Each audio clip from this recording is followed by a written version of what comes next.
안녕하십니까. 저는 한국환경공단 부울경본부에 근무하는 김정섭입니다. 이 영상은 제가 그동안 경험했던 악취 제거 설비에 대해 기계감독 업무와 각종 문헌 등을 참고하여 이제 시작하는 신입 감독님들의 이해를 돕고자 강의를 하게 되었습니다. 강의 순서는 악취를 제거해야 되는 이유, 악취 제거 원리, 악취 제거 과정 및 세부 내용, 감독자가 알아야 할 내용 순으로 설명하겠습니다. 그럼 악취의 정의부터 살펴보겠습니다. 악취방지법 제2조에 따라 악취는 황화수소, 메르캅탄류, 아민류, 그 밖에 자극성이 있는 기체 상태의 물질이 사람의 후각을 자극하여 불쾌감과 혐오감을 주는 냄새라고 되어 있습니다.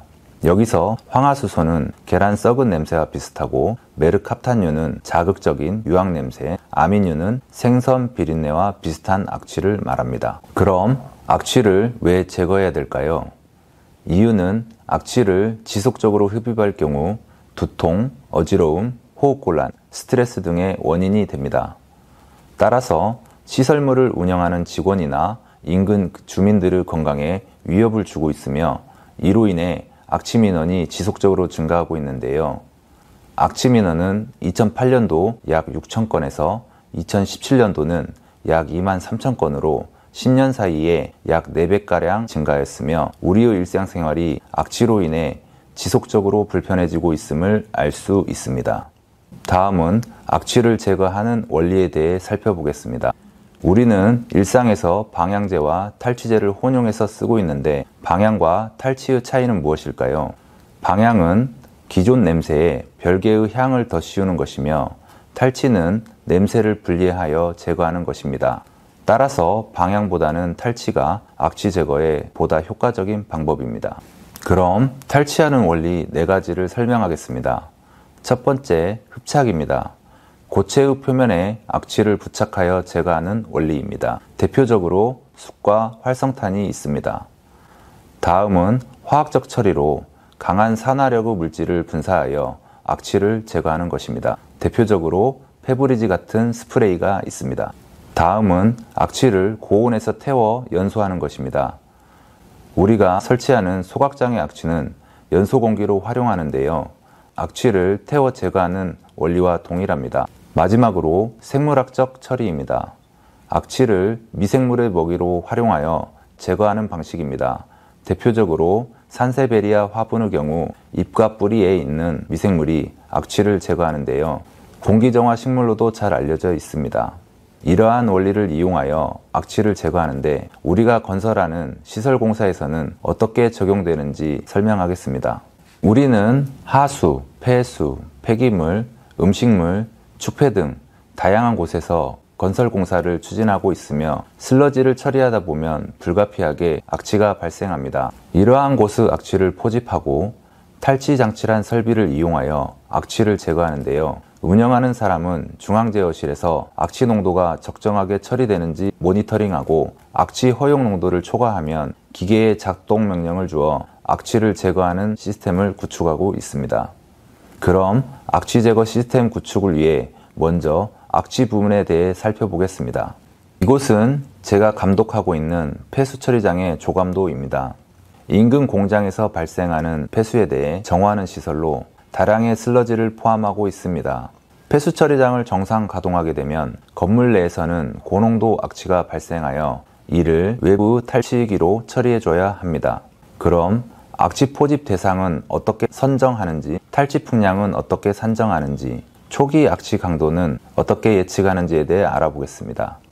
보시는 도면은 폐수 처리장의 건물 단면도입니다. 지하층은 수조이고 1층은 전처리 시설, 2층은 탈수기실로 구성되어 있습니다. 악취 포집의 최우선은 유지관리 직원의 건강을 고려하여 고농도 악취가 발생하는 위치를 우선적으로 선정해야 됩니다. 따라서 고농도가 발생하는 1층의 전처리 시설, 2층의 탈수기 시설의 악취를 포집해야 되며, 슬러지를 반출하는 반출실도 우선적으로 선정해야 됩니다. 또한 각 수조 상부의 고농도 악취도 대상이 됩니다. 그러나 탈취 설비의 건설비 및 유지 관리비가 상당하므로 저농도의 악취가 발생하는 곳은 환기 처리하여 배제도 검토해야 됩니다. 이렇게 탈취구역이 확정되면 각 실의 용적을 계산하고 환기 횟수 및 여유율을 곱하여 탈취 풍량을 산정합니다. 여기서 환기 횟수는 각 실의 악취를 1시간에 환기하는 횟수로 표현하며 대략 6에서 15회 사이를 설정해 줍니다. 이렇게 산정한 탈취 풍량은 탈취기 본체의 용량 계산을 위한 기초 자료로 활용됩니다. 다음은 악취 발생원의 악취 강도 예측입니다. 본 사진은 제가 직접 공장 폐수의 악취를 측정한 사진으로 발생원의 악취 강도는 실 측정을 원칙으로 합니다. 그런데 아직 공장이 완성되지 않아 발생원의 악취 강도가 예측이 어려울 경우에는 관련 지침서 등을 활용하여 악취 강도를 예측합니다. 보시는 표는 기계설비공사 설계지침에 수록되어 있는 참고 자료입니다. 만약 악취 발생원의 악취 강도를 약하게 설정한다면 설비의 용량 부족 문제가 있을 수 있고, 반대로 높게 설정한다면 건설 비용이 과도하게 투자될 수가 있습니다. 따라서 악취 강도 예측은 사전 검토를 충분히 해야 됩니다. 다음은 악취 검토에 이어 탈취 방식 선정에 대해 설명하겠습니다. 탈취 방식 선정은 악취 물질의 종류와 양, 발생 장소 및 주변 환경을 파악하여 경제적인 설비를 선정하는 것입니다. 우리가 주로 설치하는 3가지 악취 제거 설비에 대해 작동 원리와 장단점을 확인하여 향후 탈취 설비 설치에 이해를 높이고자 합니다. 첫 번째, 약액 세정식입니다. 원리는 포집된 악취를 악취 제거 탑에 불어넣어 1단에서는 염기성 세정액을 분사하여 산성 악취를 제거하고 2단에서는 산성 세정액을 분사하여 염기성 악취를 제거합니다. 정화된 공기는 탑 상부로 배출되는 방식입니다. 장점은 고농도 악취에 효과적이고 장치가 간단하여 설치 면적이 적습니다. 단점으로는 약품 취급에 주의가 필요하고 약액에 대한 폐수 처리 시설이 필요합니다. 다음은 바이오 필터식 탈취기입니다. 원리는 포집된 악취를 탈취탑 내로 보내고 탈취탑 내에는 미생물이 배양되고 있어 악취를 미생물의 먹이로 활용하여 제거하는 방식입니다. 장점은 약품 사용 등이 없어 유지관리비가 저렴합니다. 단점으로는 미생물이 사멸하지 않도록 지속적인 관리가 필요합니다. 마지막으로 활성탄식입니다. 활성탄이란 목재, 야자 열매 껍질, 석탄 등을 탄화 후 고온에서 증기를 이용하여 활성화한 것입니다. 보시는 활성탄 표면은 미세한 세공이 있어 세공에 악취를 부착하여 제거하는 원리입니다. 활성탄 설비의 모습이며 장점은 장치가 간단하고 저농도 악취 처리에 효과적입니다. 지금부터는 감독자가 알아야 될 내용을 설명하겠습니다.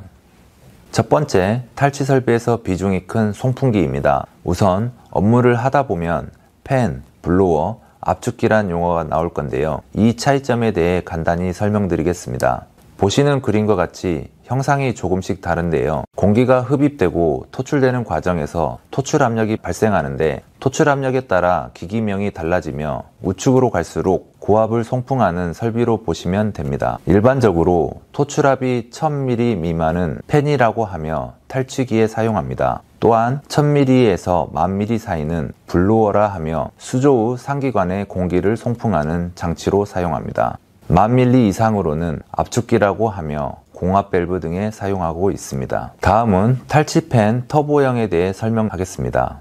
터보형은 중앙의 그림처럼 임펠러의 날개가 회전 방향과 반대 방향으로 뒷부분이 휘어진 형태입니다. 효율이 좋고 풍압 유지 및 송풍량이 안정적입니다. 단점은 RPM이 높아 소음이 크고 날개가 구부러져 있어 분진이 퇴적하는 부분이 있습니다.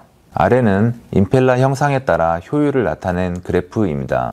비행기 날개 모양과 비슷하여 익형이라고 하며 원신 송풍기 중에 효율이 가장 좋습니다. 다음은 터보형, 다음은 분진을 송풍하는 방사형, 다음은 급배기 팬에 사용하는 다익형이 있습니다. 탈취팬의 경우 터보형을 주로 사용하는데 이유는 익형의 경우 효율은 좋지만 가격이 상당히 고가라는 단점이 있기 때문입니다. 다음은 FRP에 대해 알아보겠습니다.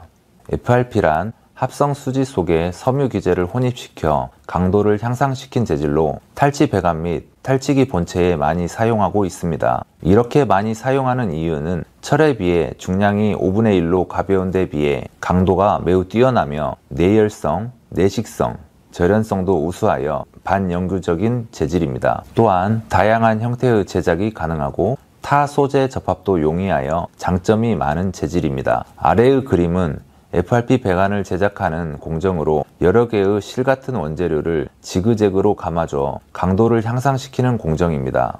우측의 기계적 특성을 봐도 탄소광이나 스테인리스보다 가벼우며 인장 강도는 더욱 뛰어남을 알 수 있습니다. 다음은 악취에서 수분을 제거하는 데미스터에 대해 알아보겠습니다. 슬러지 저류조 등은 악취의 수분을 다량 포함하고 있습니다. 악취의 수분을 제거하는 데미스터란 설비입니다. 데미스터란 망같이 생긴 곳으로 악취를 통과시키면 수분은 하부로 떨어지고 마른 기체만 상부로 통과하게 됩니다. 데미스터가 주로 사용되는 곳은 활성탄 탈취기인데요. 우측의 그림처럼 활성탄 표면이 수분에 의해 세공이 막히게 되면 흡착이 안 되는 문제가 있어 이를 방지하기 위해 활성탄 전처리 공정에 데미스터를 설치하게 됩니다. 다음은 약액 세정식에서 악취의 H2S와 약품인 NaOH가 반응하여 Na2S라는 염이 생성되어 생기는 문제입니다. 이 염은 소금과 같은 결정체로 지속적으로 쌓이게 되면 순환 펌프 폐색이 발생하여 설비의 운영이 중단되게 됩니다.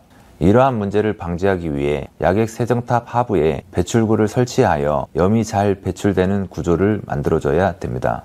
다음은 약액 세정식의 유해 화학물질 저장시설 설치 및 관리 기준에 관한 사항입니다. 유해 화학물질 해당 기준은 수산화나트륨 5% 이상부터 적용됩니다. 약액 저장 탱크 누설로 인한 사고를 방지하기 위해서는 탱크 주변에 탱크 용량의 110% 이상 방호벽을 설치해야 됩니다. 또한 위험시설에 대한 관리 책임자를 지정하고 물질안전보건자료인 MSDS도 비치해야 됩니다. 약품이 누설 시 중앙제어실에서 운영자가 신속하게 확인할 수 있도록 누액 감지기도 설치해야 됩니다.